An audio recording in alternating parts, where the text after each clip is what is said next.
Welcome everyone. मैं अविनाश आप सभी का एक बार फिर से आपके अपने यूट्यूब चैनल वी क्लासेस में स्वागत करता हूं। अभी हम लेकर आए हैं जीएस का पार्ट 6। इसके पहले हमने जीएस का पार्ट 5 देखा, अब हम देखेंगे जीएस का पार्ट 6। तो आइए शुरू करते हैं। निम्नलिखित में से कौन सी पारगम्य शैली है, कौन सी शैल जो है वो पारगम्य शैली की है। देखिए, बलुआ पत्थर शैल पारगम्य होते हैं। कौन से? बलुआ पत्थर। तो जो आपके बलुआ पत्थर होते हैं वो शैल पारगम्य होते हैं। बलुआ पत्थर पर यांत्रिक क्रियाओं द्वारा निर्मित होने वाली अवसादी या परतदार शैल हैं। ठीक है, कौन से? यांत्रिक क्रियाओं द्वारा निर्मित होने वाली अवसादी या परतदार शैल होती हैं। इनका निर्माण चट्टान के क्षरण से प्राप्त अवसादों के लगातार जमा होते रहने से परतों के रूप में हो जाता है। ठीक है, तो निम्नलिखित में से कौन सा शैल पारगम्य है? बेसाल्ट, संगमरमर, ग्रेनाइट। तो आपका जो करेक्ट आंसर हो क्या हो जाएगा? बलुआ पत्थर। नेक्स्ट क्वेश्चन है, मिनिकॉय और अमन द्वीप कौन से द्वीप समूह का हिस्सा है? अंडमान निकोबार, इंडोनेशिया, लक्षद्वीप व फिजी द्वीप। देखिए, मिनिकॉय और अमन द्वीप लक्षद्वीप में स्थित दो प्रमुख द्वीप हैं जिन्हें क्या किया गया था? 1956 में लक्षद्वीप के साथ संयुक्त करके एक केंद्र शासित प्रदेश का दर्जा दे दिया गया था। किस सन में? 1956 में। 1956 में क्या किया गया था? लक्षद्वीप के साथ संयुक्त करके केंद्र शासित प्रदेश का दर्जा दे दिया गया था। तो आपका जो करेक्ट आंसर है वो क्या हो जाएगा? लक्षद्वीप। नेक्स्ट क्वेश्चन है, विली विली है शीतोष्ण क्षेत्र में उत्पन्न एक प्रकार का वृक्ष, एक हवा जो रेगिस्तान में बहती है, उत्तर पश्चिम ऑस्ट्रेलिया, एक उष्ण का चक्रवात, मालदीव के आसपास पाई जाने वाली एक सामान्य प्रकार की मछली या सामान्य मछली। तो आपका जो है विली विली क्या है? कर्क एवं मकर रेखाओं के मध्य उत्पन्न होने वाली चक्रवाती तूफानों। ठीक है, चक्रवाती तूफानों को क्या कहा जाता है? उष्ण कटिबंधीय चक्रवात कहा जाता है। सामान्यतः रूप में चक्रवात जो होते हैं न्यून वायुदाब केंद्र के होते हैं, यानी कि वायुदाब का जो केंद्र होता है वो निम्न होता है। इनकी दिशा उत्तरी गोलार्ध में घड़ी की सुइयों के विपरीत तथा दक्षिणी गोलार्ध में घड़ी की सुइयों के अनुकूल होती है, यानी कि क्लॉकवाइज होती है। अतः इन्हें अलग अलग स्थानों पर क्या किया जाता है? अलग अलग नाम दिया जाता है। तो उत्तर पश्चिम ऑस्ट्रेलिया का जो एक उष्ण चक्रवात है जिसको नाम दिया गया है विली विली। तो आपका जो करेक्ट आंसर है क्या हो जाएगा? उत्तर पश्चिम ऑस्ट्रेलिया का एक उष्ण चक्रवात।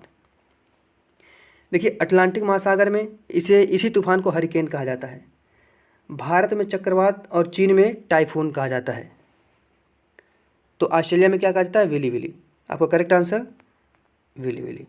नेक्स्ट क्वेश्चन है, निम्नलिखित में से किसकी उपस्थिति में राष्ट्रपति शपथ ग्रहण करते हैं? देखिए, किसकी उपस्थिति में राष्ट्रपति शपथ ग्रहण करते हैं? उपराष्ट्रपति, लोकसभा अध्यक्ष, भारत के मुख्य न्यायाधीश, जनरल अटॉर्नी।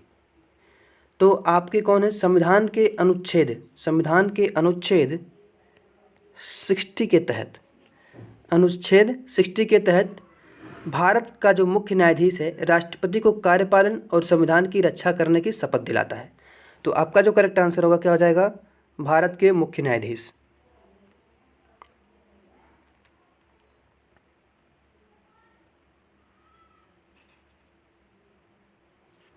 नेक्स्ट क्वेश्चन है, राज्य लोक सेवा आयोग के सदस्यों की नियुक्ति कौन करता है? मुख्यमंत्री, राज्यपाल, मुख्य न्यायाधीश, उपराष्ट्रपति। तो अनुच्छेद 315, अनुच्छेद जो आपका 315 है, अनुच्छेद 315 के अंतर्गत क्या किया गया है?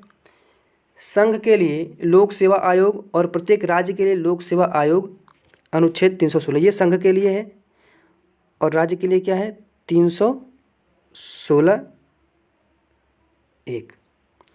लोक सेवा आयोग के अध्यक्ष एवं अन्य सदस्यों की नियुक्ति यदि वह संघ आयोग का सदस्य है। देखिए, यहाँ पे यदि वह संघ आयोग का सदस्य है तो उसकी नियुक्ति कौन करेगा? तो उसकी नियुक्ति करेगा राष्ट्रपति। और अगर राज्य लोक सेवा आयोग का है तो उसकी नियुक्ति कौन करेगा? राज्यपाल। तो आपका जो करेक्ट आंसर होगा क्या हो जाएगा? राज्यपाल। नेक्स्ट क्वेश्चन है, स्वतंत्रता पूर्व काल के प्रथम वायसराय और गवर्नर जनरल कौन थे? यानी कि वायसराय भी था और गवर्नर जनरल भी था। तो Warren Hasting, Lord William Bentinck, Lord Mountbatten और लॉर्ड कैनिंग। तो देखिए, 1857 ईस्वी के विद्रोह के बाद 1858 में एक अधिनियम पारित किया गया। इस अधिनियम के द्वारा ही गवर्नर जनरल को अब वायसराय भी कहा जाने लगा। तो लॉर्ड कैनिंग के समय में 1857 का विद्रोह हुआ था। इसके बाद उसे प्रथम वायसराय बनाया गया। यानी कि क्या हुआ? यह प्रथम भारत का गवर्नर जनरल और वायसराय, ध्यान से सुनिएगा, यह प्रथम भारत का गवर्नर जनरल और वायसराय दोनों ही था।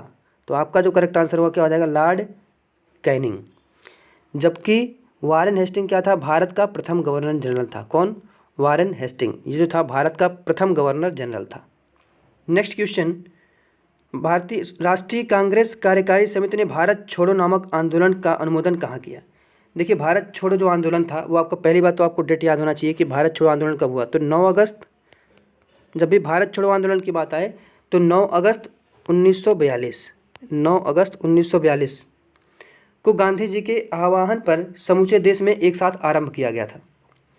ठीक है, तो अनुमोदन कहाँ किया गया था? इसका जो अनुमोदन किया गया था वो मुंबई से किया गया था, मुंबई से। तो आपका जो करेक्ट आंसर होगा क्या हो जाएगा? मुंबई। नेक्स्ट क्वेश्चन है, 10वीं और 11वीं शताब्दी में भारत आने वाला यात्री अल बरूनी किस देश से आया था? देखिए, अल बरूनी जो था वो कहाँ से आया था? उज्बेकिस्तान से आया था। आपका जो करेक्ट आंसर हो जाएगा क्या हो जाएगा? उज्बेकिस्तान। 1017 ईस्वी में 1017 ईस्वी में महमूद गजनवी ने रवीवा को विजय में हासिल किया था और वहाँ अल बरूनी को एक युद्ध बंदी के रूप में प्राप्त किया था। किसके रूप में? युद्ध बंदी के रूप में, यानी कि एक कैदी के रूप में। अल बरूनी की योग्यता से प्रभावित होकर महमूद गजनवी ने उसे क्या किया? अपने दरबार में विद्वानों का स्थान दिया, अपने दरबार में विद्वानों के बराबर स्थान दिया। तो अल बरूनी किस देश से था? उज्बेकिस्तान से। नेक्स्ट क्वेश्चन है, पौधों में जल के वहन से संबंधित है। पौधों में जल के वहन से संबंधित है वल्कल, जाइलम, बाह्य त्वचा, कैम्बियम। तो देखिए, पौधों में जो जल का संवहन होता है वो किसके द्वारा होता है? जाइलम के द्वारा। जाइलम ऊतक पौधों के जड़, तना एवं पत्तियों में पाया जाता है। इससे क्या होता है? इसे चालन ऊतक भी कहते हैं। यह विभिन्न प्रकार की होती है, त्वचाओं से बना होता है, जैसे वाहिकाएँ, जाइलम तंतु, जाइलम मृदुतक। ठीक है, तो कहने का मतलब आपको इतना याद रखना है कि पौधों में जलों का संवहन कौन करता है? जलों का वहन कौन करता है? जाइलम। जैसे जल जैसे जाइलम, तो आपको याद रखना है जाइलम। आपका करेक्ट आंसर क्या हो जाएगा? जाइलम। नेक्स्ट क्वेश्चन है, संवेग को किसके गुणनफल के रूप में व्यक्त किया जाता है? द्रव्यमान और बल, द्रव्यमान और त्वरण, द्रव्यमान और वेग, द्रव्यमान और जड़त्व। देखिए, संवेग क्या होता है? P = mv। तो यम आपका क्या है? द्रव्यमान है और v क्या है? वेग। तो संवेग किसके गुणनफल के रूप में व्यक्त किया जाता है? द्रव्यमान और वेग। तो आपका जो करेक्ट आंसर हो जाएगा क्या हो जाएगा? द्रव्यमान और वेग।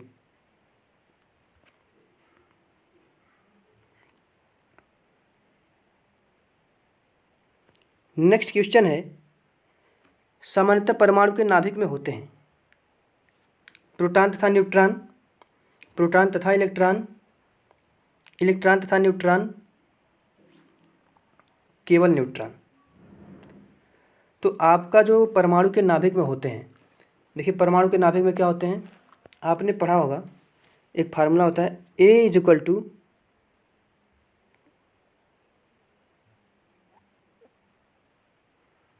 Z+N। एक क्या है? परमाणु संख्या, ठीक है, एटॉमिक नंबर। A का मतलब एटॉमिक नंबर, Z का मतलब होता है प्रोटॉनों की संख्या और N का मतलब होता है न्यूट्रॉनों की संख्या। तो सामान्यतः परमाणु के नाभिक में होते हैं प्रोटॉन और न्यूट्रॉन। तो करेक्ट आंसर क्या हो जाएगा? प्रोटॉन तथा न्यूट्रॉन। नेक्स्ट क्वेश्चन है, कृष्णा सोबती कौन थी? लेखिका, अभिनेत्री, खिलाड़ी, इनमें से कोई नहीं।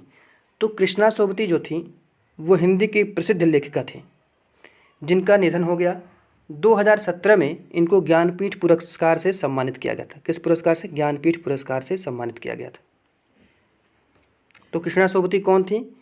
कृष्णा सोबती एक लेखिका थी। तो आपका करेक्ट आंसर क्या हो जाएगा? लेखिका। क्वेश्चन है, व्हीलर द्वीप का नया नाम क्या है?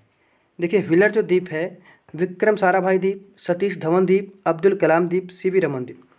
तो व्हीलर द्वीप भारतीय राज्य उड़ीसा में स्थित है। इसका प्रयोग भारत अपने प्रक्षेपास्त्र कार्यक्रम के परीक्षण के रूप में करता है। 4 सितंबर 2015 को इसका नाम व्हीलर द्वीप से, किस द्वीप को? 4 सितंबर 2015 को इसका नाम व्हीलर द्वीप से चेंज करके क्या रख दिया गया? स्वर्गीय पूर्व राष्ट्रपति APJ अब्दुल कलाम के नाम पर इसका नाम अब्दुल कलाम द्वीप रखा गया।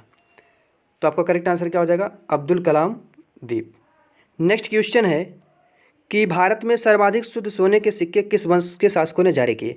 तो भारत में सर्वाधिक जो शुद्ध सोने के सिक्के जारी किए किसने जारी किए? कुषाण वंश ने। तो आपका जो करेक्ट आंसर हो क्या हो जाएगा? कुषाण वंश। नेक्स्ट क्वेश्चन है, पुरी स्थित जगन्नाथ मंदिर को किसने बनवाया था? शुंग वंश ने, राजपूतों ने, गंग वंश के शासकों ने, राष्ट्रकूटों ने? तो आपका जो करेक्ट आंसर हो जाएगा गंग वंश के शासकों ने। जिन स्टूडेंट्स को आंसर पता है वो कमेंट बॉक्स में अपने आंसर को ज़रूर बताएं, और हमेशा ये प्रयास करें कि आप कितना कर पा रहे हैं, यानी कि जितना प्रश्न कराया जाता है आप उसमें से कितना ईमानदारी पूर्वक सही कर पाते हैं, कमेंट बॉक्स में ज़रूर बताएं, जिससे आपको पता लगेगा कि आपको कितनी तैयारी है। चलिए शुरू करते हैं। नेक्स्ट क्वेश्चन है, हजामती दर्पण के रूप में प्रयोग किया जाता है, यानी हजामती यानी कि जो आपके नाऊ होते हैं, नाई जो बाल वगैरह बनाते हैं, वो किस दर्पण का प्रयोग करते हैं? तो किस दर्पण का प्रयोग करते हैं? अवतल दर्पण का। आपका जो करेक्ट आंसर क्या हो जाएगा? अवतल दर्पण। अब बात आ गई अवतल दर्पण की, तो अवतल दर्पण का प्रयोग कहाँ कहाँ होता है? अवतल दर्पण का जो प्रयोग होता है नाक, कान, आँख के डॉक्टर द्वारा होता है, यानी कि जो डॉक्टर होते हैं नाक, कान और आँख का चेक करते हैं उनके द्वारा। सोलर कुकर में होता है, गाड़ी के हेडलाइट में होता है, दाढ़ी बनाने में होता है। ठीक है, तो हजामती दर्पण का प्रयोग हजामती दर्पण के रूप में प्रयोग करता है किसका? अवतल दर्पण का। तो करेक्ट आंसर क्या हो जाएगा? अवतल दर्पण। नेक्स्ट क्वेश्चन है, सिनेबार अयस्क है, तो सिनेबार जो आपका अयस्क है वो किसका है? पारे का। तो आपका करेक्ट आंसर क्या हो जाएगा? पारा। नेक्स्ट क्वेश्चन है, दिल्ली भारत की राजधानी बनी, तो दिल्ली जो है भारत की राजधानी कब बनी थी? दिल्ली भारत की राजधानी 1912 में स्थापित की गई थी। तो आपका करेक्ट आंसर क्या हो जाएगा? 1912। नेक्स्ट क्वेश्चन है, फलों का अध्ययन कहलाता है, फलों का अध्ययन क्या कहलाता है? डेंड्रोलॉजी, साइटोलॉजी, पोमोलॉजी, उपयुक्त सभी। तो फलों का जो अध्ययन है आपका कहलाता है पोमोलॉजी। तो आपका जो करेक्ट आंसर है क्या हो जाएगा? पोमोलॉजी। नेक्स्ट क्वेश्चन है, बांदीपुर राष्ट्रीय उद्यान स्थित है तमिलनाडु में, उत्तर प्रदेश में, कर्नाटक में, हिमाचल प्रदेश में? तो बांदीपुर जो राष्ट्रीय उद्यान है वो मैसूर के राजा ने क्या किया था? इसको वेणुगोपाल वन्यजीव अभयारण्य बनवाया था। एक राजा थे मैसूर के जिन्होंने वेणुगोपाल वन्यजीव अभयारण्य का निर्माण कराया था। टाइगर प्रोजेक्ट के तहत क्या किया गया? टाइगर प्रोजेक्ट के तहत 1973 में, कब? 1973 में टाइगर प्रोजेक्ट के अंतर्गत क्या किया गया? इसको राष्ट्रीय उद्यान में घोषित कर दिया गया। तो बांदीपुर राष्ट्रीय उद्यान कहाँ स्थित है? कर्नाटक में। ठीक है, तो आपका जो करेक्ट आंसर है क्या हो जाएगा? कर्नाटक।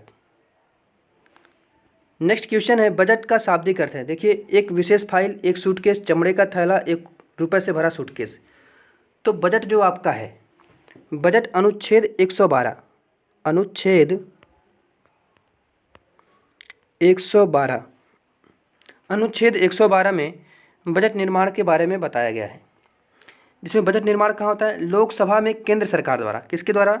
लोकसभा में केंद्र सरकार के वित्त मंत्री द्वारा बजट पेश किया जाता है। तो आपका जो करेक्ट आंसर क्या हो जाएगा? चमड़े का थैला। देखिए, बजट क्या होता है?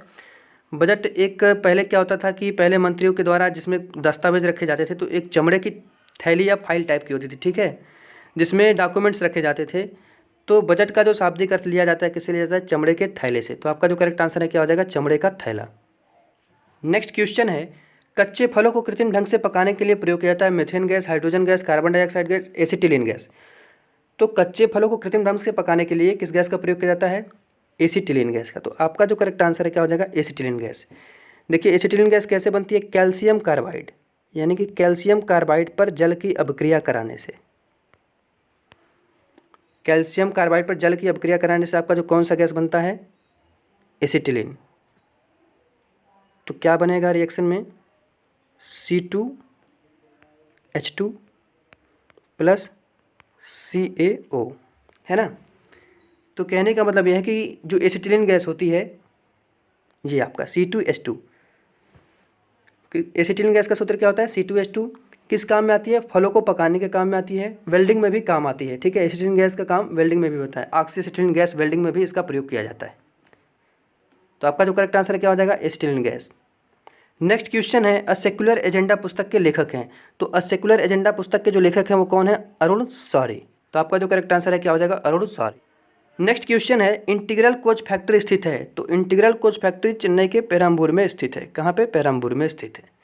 इसकी स्थापना कब हुई थी? इसकी स्थापना हुई थी 1952 में।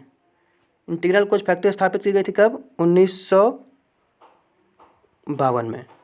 1952 में। यहाँ पे क्या बनते हैं? रेल के डिब्बों का निर्माण किया जाता है। तो आपका जो करेक्ट आंसर है क्या हो जाएगा, पेरम्बूर।